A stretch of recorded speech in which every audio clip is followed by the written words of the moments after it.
Hello there guys, this is Dino Man here, and Safari Ltd have released new figures, which is great. So let's start off with this guy, their Hyaenodon.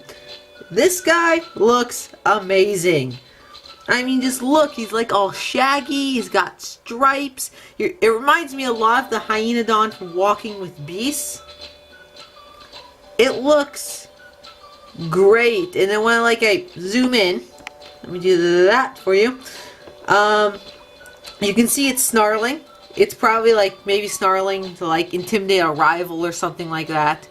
Let me get to this image, which that just looks great. That was a great idea for Safari to do this image. I mean, look how amazing that thing looks. And it looks like it's got great teeth detail as well. You can see the tongue. It's got black lips. It's got the fangs. It's got the nose. It looks great. This is definitely one of the really good ones that Safari Ltd have done this year.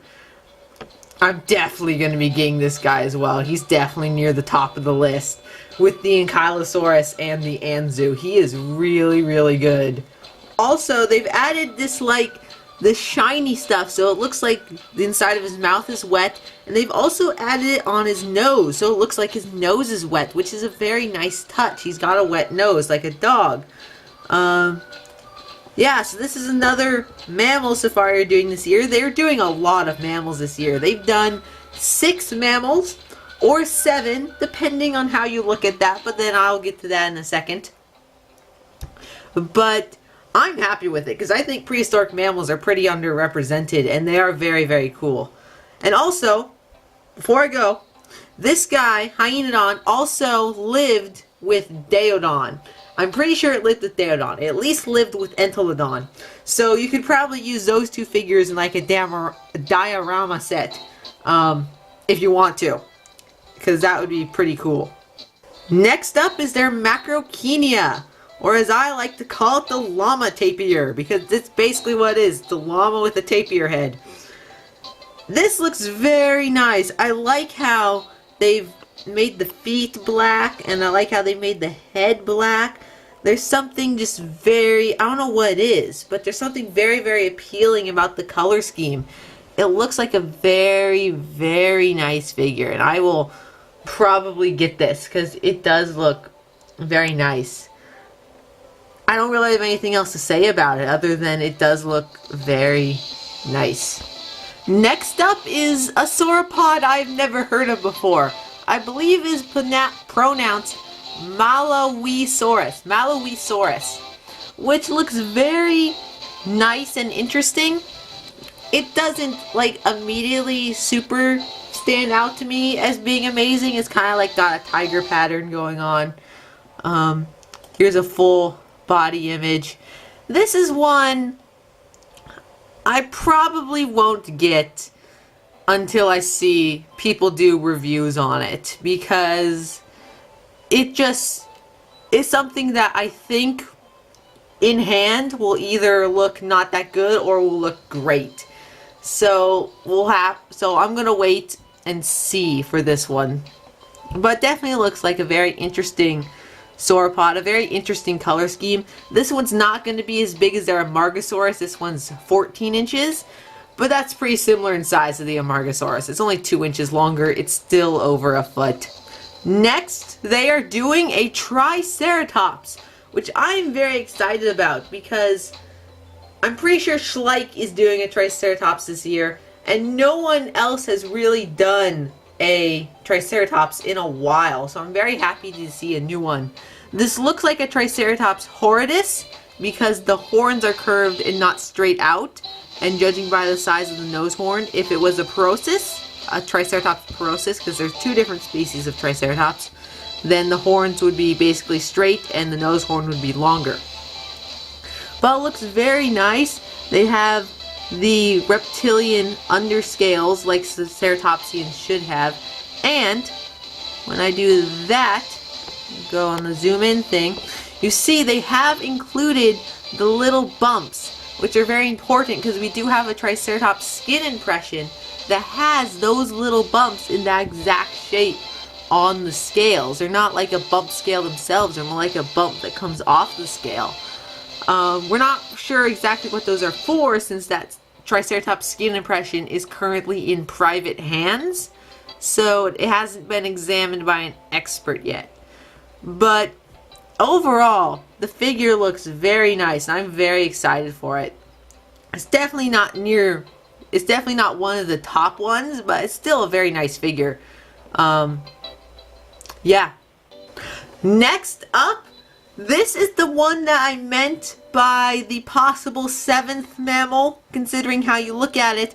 They're Dimetrodon, which I'm very excited for. They got some things right about it, and they got some things wrong. First off, if we do this image, we can see that it has 5 toes, which it should have. The limbs are kind of halfway between directly under the body and sticking out, which is important because the Dimetrodon wasn't a lizard, it was a mammal-like reptile. So this guy was more closely related to us than it was to any dinosaur. And its limbs weren't sticking out all the way like a lizard, but they weren't directly under its body either. They're kind of halfway in between. So that's very good that Safari are doing that. A very accurate thing. Also, it has a short neck, which is important. If I go to this image, we see it does have a very skinny, kind of like a rat-like tail, which is also important. That's also what it had. Other than that, it looks pretty good. Another important accuracy thing is the tips of the spine are exposed, which it also did have going on. So that is very accurate as well.